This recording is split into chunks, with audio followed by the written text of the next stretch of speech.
This videotape is your dealer's way of saying thanks for buying one of our fine vehicles.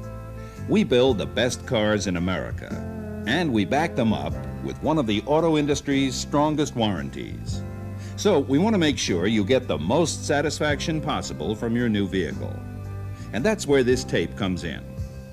We asked the producers to give you lots of information about keeping your car running right and looking great.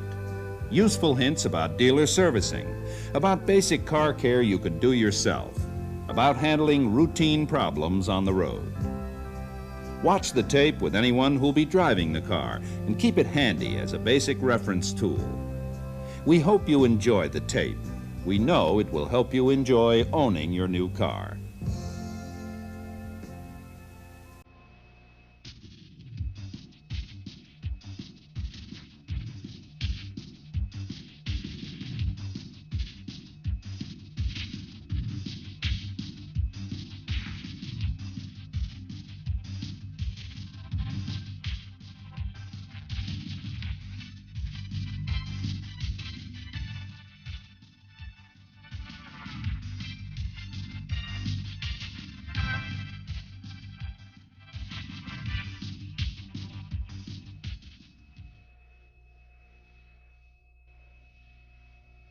Hi, welcome to our presentation of tips and information on keeping your new Plymouth, Dodge, or Chrysler car in good shape. Let's begin with some inside information. Inside the glove compartment. When was the last time you put a pair of gloves in your glove compartment? Well, okay then, when was the first time? Well, what do you put in the glove compartment? Maybe more to the point, what should you put in there to help you out in a pinch? The first item came with the car, your operator's manual.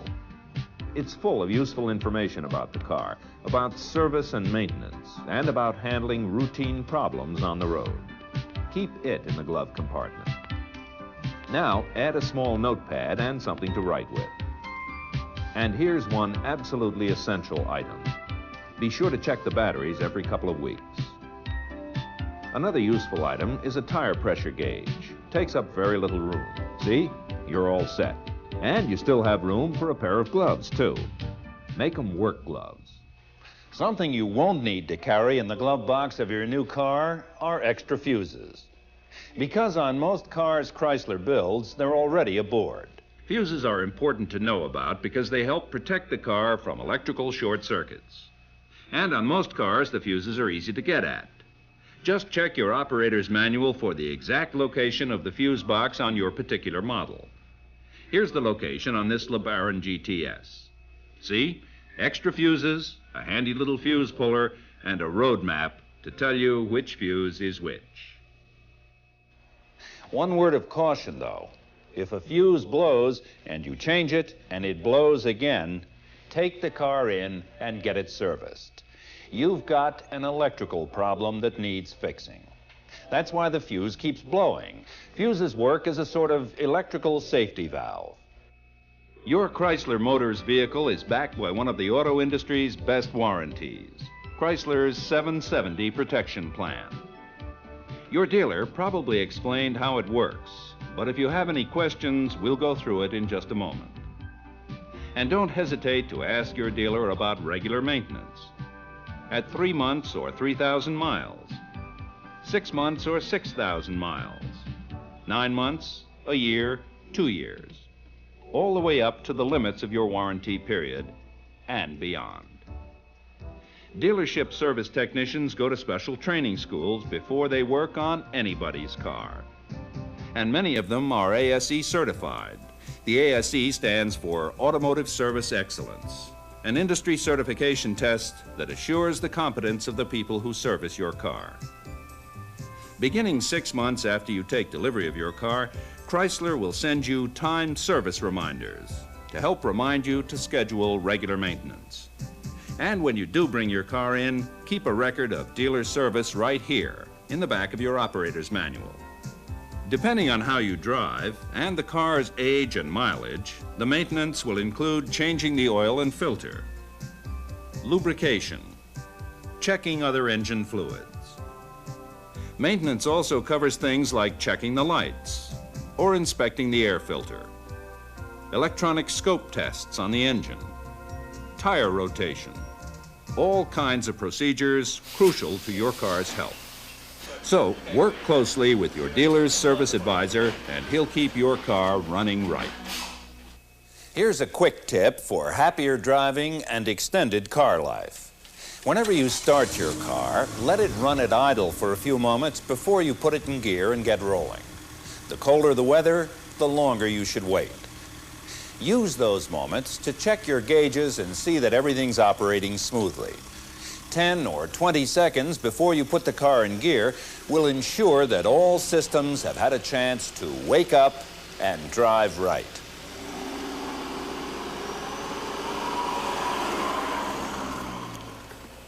Let's go over some basic information about how your car communicates with you.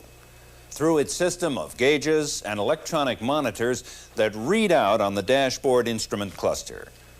Some cars are equipped with analog gauges like these, the ones with needles and dials. And some cars come with digital gauges like these. Check the gauges whenever you start up, and glance at them occasionally as you drive.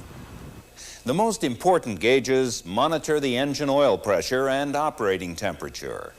The oil pressure gauge indicates how well your engine oiling system is pushing oil through the engine, how well it's lubricating the hundreds of moving parts inside the engine. If your car is equipped with this gauge, a tachometer, you can see just how fast those parts are moving. Right now, they're spinning at highway speed, around 2,500 RPM, or revolutions per minute, over 40 times a second. That's fast. So it's easy to understand why maintaining good oil pressure is crucial to your engine's health. Keep an eye on it. And if it gives a low pressure reading, stop the car and turn the engine off immediately. Then get on the phone to your dealer's service advisor. You need help right away. Oh yes, one thing the oil pressure gauge does not tell you is how much oil is in the system. Whether the oil level is too high or too low or just right. All the gauge shows is oil pressure. You have to check the level yourself, and we'll show you how in a few minutes.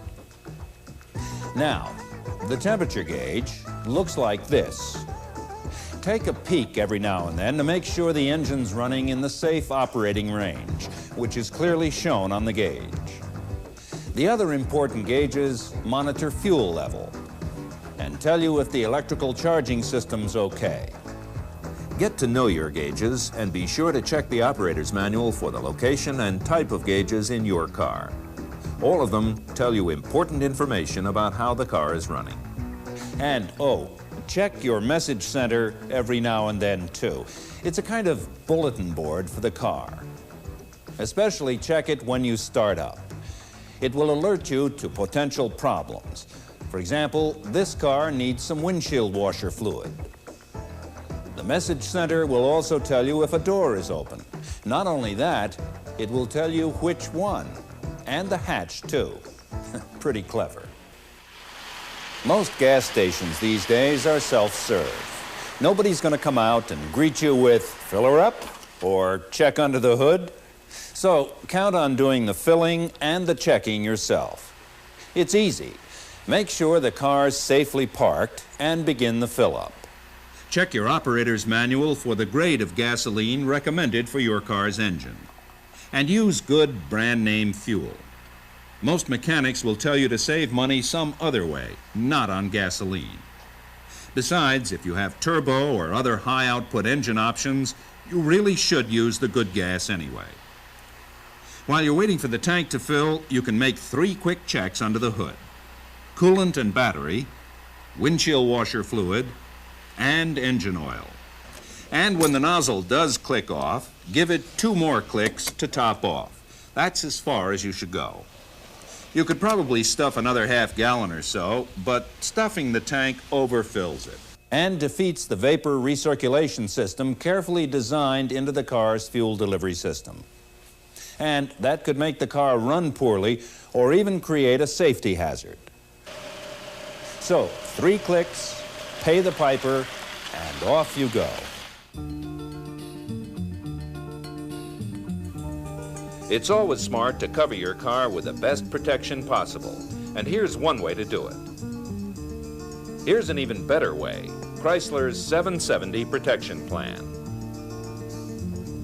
Under the standard 770 Protection Plan, your new Plymouth, Dodge, or Chrysler car is automatically protected 4 ways. With 12-month, 12,000-mile protection against defects in workmanship or materials of all items installed by Chrysler. Just about everything but the tires. With 7-year, 70,000-mile protection on the powertrain.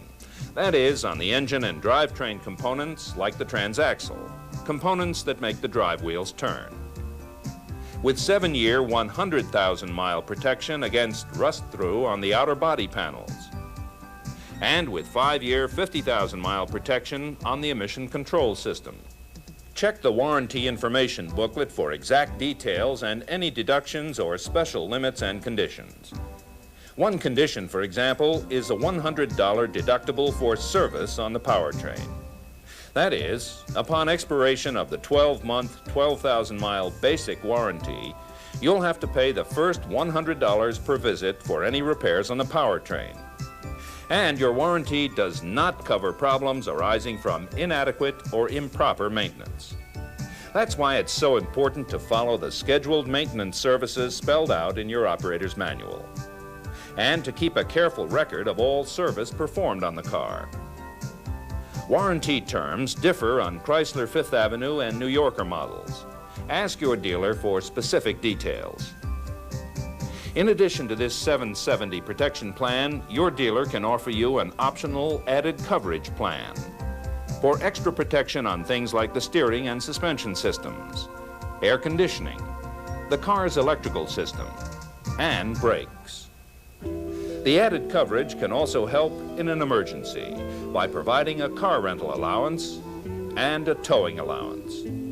Ask your dealer for details about both added coverage and the 770 Protection Plan.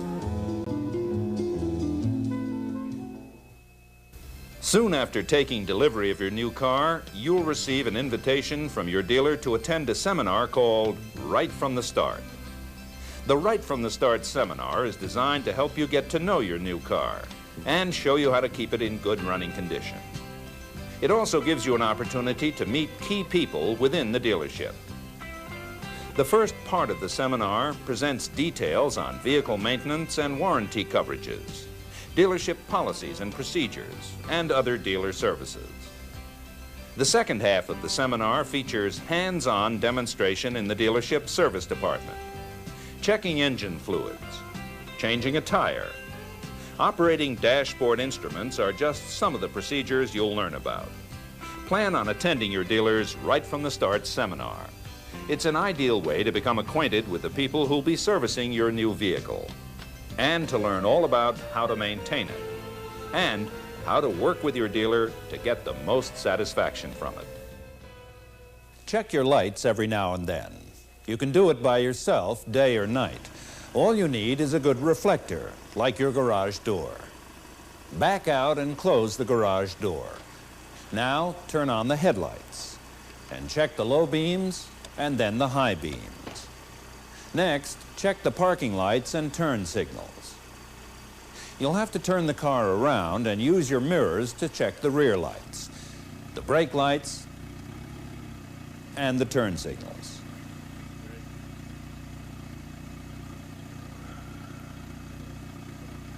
For the backup lights, make sure you've got the parking brake set and keep your foot on the brake pedal before you put it in reverse.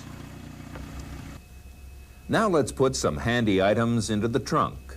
Things that can help you avoid trouble and delay, and maybe save you some money too. You can put everything into an old sports bag like this one. Here are a few basic tools. Different types and sizes of screwdrivers. A pair of pliers or vice grips. Some plastic electrician's tape, and a couple of clean rags. An extra windshield wiper blade. A small fire extinguisher, the all-purpose type for automotive use. Make sure it's fully charged, and that the handle is secure. You might want to have a set of safety flares on board, or a couple of reflective triangles in case you get stuck in a traffic lane. Throw in a set of good quality jumper cables, along with a pair of safety goggles. A can of flat fix might help. And so might a couple of tire chocks to keep the car in place if you ever have to change a tire. There, ready for anything.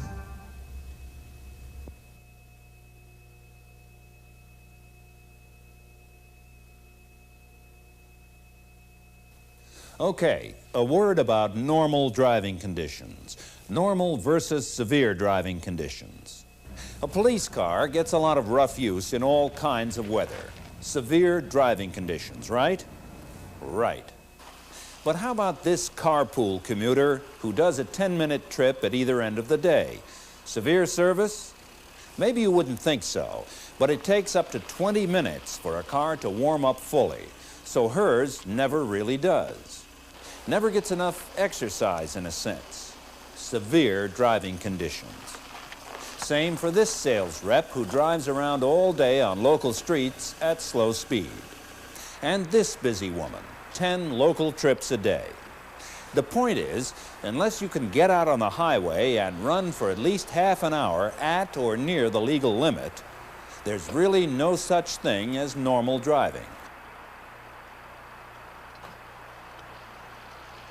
So, it's not just the patrol cars. It's you and me, the people down the street, and most of the everyday kind of driving we do. The bottom line here, two things. First, give your car a good workout once or twice a week. Second, let your dealer service the car according to the severe service recommendations described in the scheduled maintenance section of your operator's manual, right here. Let's talk about changing the oil in your car. The oil change intervals will depend on how you drive. You may need an oil change every 3,000 miles for severe service, or as seldom as every 7,000 miles if your driving qualifies as normal use of the car. Just follow the recommendations in your operator's manual under scheduled maintenance. Or ask your dealer's service advisor. He can help you determine what's best for you. Now, let's talk about who should change the oil in your car. Oh, you can do it yourself, but that's a real mess. And it can be dangerous crawling around under the car. Take the car into the dealer's and have it serviced by a pro. What's difficult and messy for you is something dealers are equipped to handle with ease. And they'll also use Mopar's own top-quality engine oil and filters to assure your engine's reliability and durability. Your body is about 90% fluid. Your car's engine is about 90% metal, only 10% fluid. But that 10% keeps the rest alive. By lubricating engine parts moving at tremendous speed, by cooling all that metal, carrying heat from the engine into the radiator and out into the atmosphere, and by washing dirt away so that you can see, or by pushing the brake pads against the rotor so you can slow down safely and stop. So plan on keeping an eye on that critical 10%, on those vital engine fluids. Once a week or so, take a little tour under the hood. Check the oil. You check the oil right here, like so. Remove the dipstick and wipe it clean, then replace it. And then check the level. On a warmed-up engine, the oil level should be right about here. Now for the coolant. Unless you know there's been a major loss of coolant, there's no need to open the radiator itself. There's a lot of heat and high pressure under that radiator cap. Leave it alone. Simply check the coolant reserve tank, which is right here on most models. Use a 50-50 mixture of pure coolant fluid and fresh, clean water, half and half. In locales with Arctic cold or desert heat, you can use up to 70% pure coolant to water, but never more than a 70% mixture. And when you do add the coolant mixture, don't overfill the reserve tank. Fill it to the max indication on the reservoir. Now for the windshield washers. The washer fluid reservoir is mounted on the firewall behind the engine. It's easy to check and easy to refill with Mopar washer fluid. When you check the master brake cylinder, clean off any loose dirt, and then check both compartments, which should be filled to the bottom of the split rings. Now let's check the transaxle. To do that, you've got to have the car running. Make sure the gear selector's in park and set the handbrake firmly before you start up. And let the engine warm up for at least a full minute. With your foot firmly on the brake pedal, pull the gear shift down to 1 or first. Then move the gear selector into each gear for a moment, ending with the selector back in park. Leave the engine running at idle speed.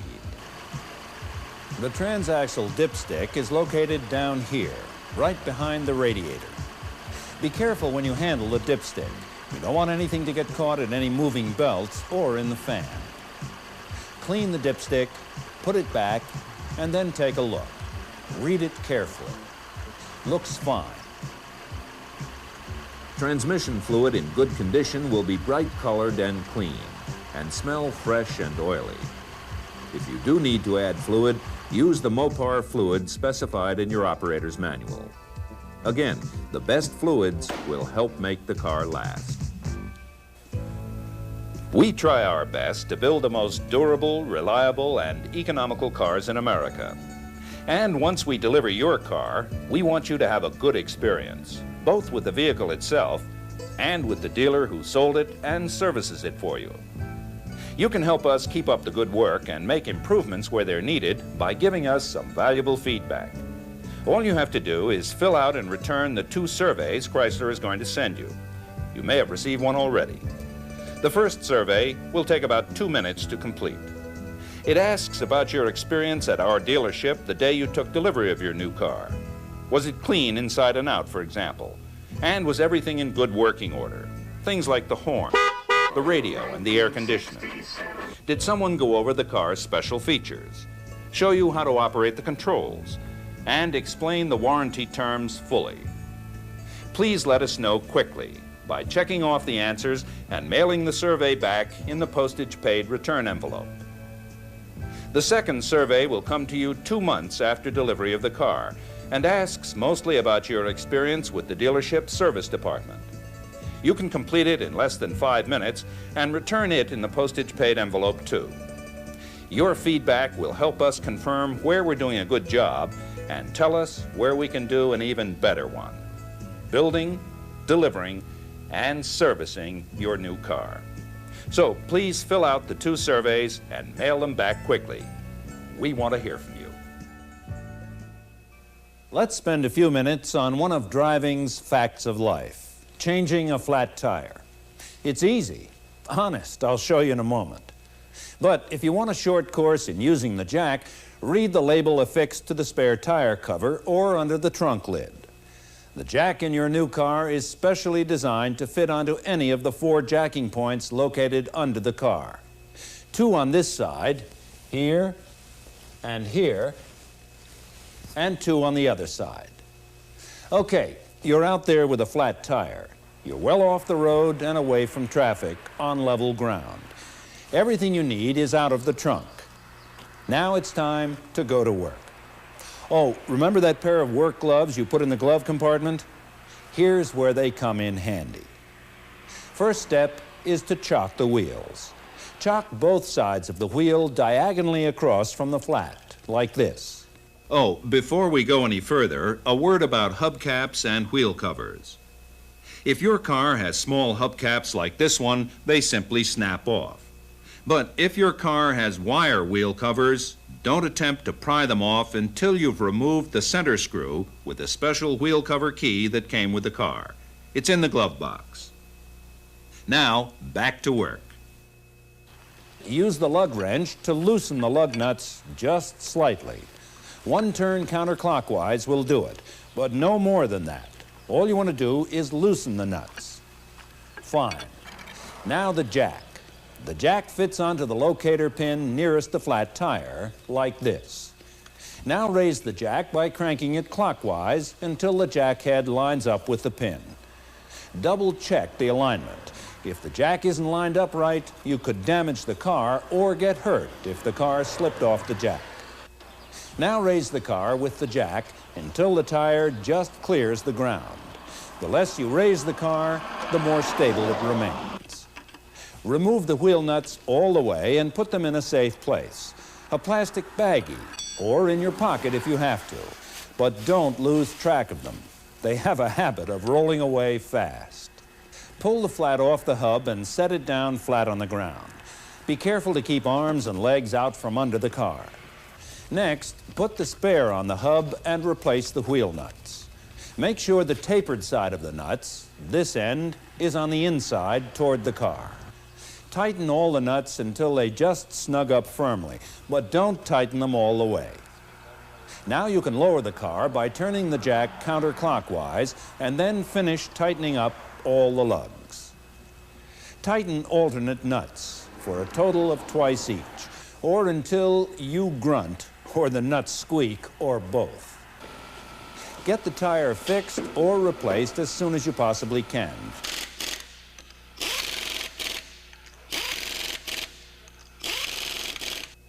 Your car probably came equipped with one of these little beauties. Lots of people assume that because the compact spare is so small and light, it's not safe. Actually, the compact spare has gotten a bum rap. It's small in order to save trunk space, and it's light to save weight and help improve gas mileage. It's really a tough little tire, but designed expressly and only for use as a temporary spare. The key words are temporary and spare. The compact spare can go for 2,000 miles if it has to, at speeds up to 50 miles an hour. But why push your luck? After you change a flat, make the dealer your first stop. Every now and then, your car will try to communicate with you. It's important to pay attention to what your car is trying to say, and it's easy to understand the basic vocabulary. Your car can even send you a message by writing on the garage floor or driveway. Here's what we mean. Look down here under the front of the car. A greenish puddle could mean you have a coolant leak. Check it out, and then look for signs of a leaky hose or hose connection. A darker spot further under could spell trouble in the form of an oil leak. Without starting the car, check the oil level. If it's low, add some, and then make a service appointment. A car that leaks oil needs attention right away. The more closely you can pinpoint the problem, the quicker your dealer's service advisor can troubleshoot it and get it fixed for you.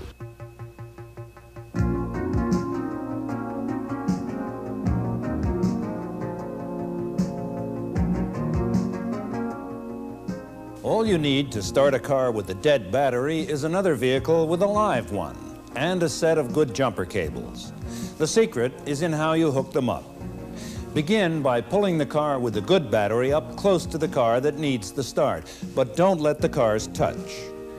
With both cars' ignition switches in the off position, connect one of the red cable ends to the positive or plus terminal of the live battery. And if you want to keep the black cable out of harm's way, clamp it back like this. Next, hook the other end of the red cable to the positive terminal of the dead battery. Now, connect one end of the black cable to the negative or minus post of the live battery like this. And the other end to the engine block of the car you're trying to start. Any solid metal away from the battery itself. Now you can start the booster car and let it run at idle for a couple of minutes. There's no need to race the motor. Then, give the disabled car a try. Assuming that the battery is the only problem, it should start right up. Aha. And that's all there is to it. Just disconnect the cables in reverse order, beginning with the black cable engine connection on the dead car. Careful of fans, belts, and other moving parts. Here's a couple of do's and don'ts on breaking in your new car. First, the don'ts. Don't worry too much about a break-in period. And once you've got 50 miles on the car, don't hesitate to take it out on the highway and cruise at 50 or 55 miles per hour. Just don't get in the car and roar off at full throttle in low gear. And don't be surprised if the car consumes a bit of oil during its first few hundred miles. But do keep an eye on the oil level and other things under the hood.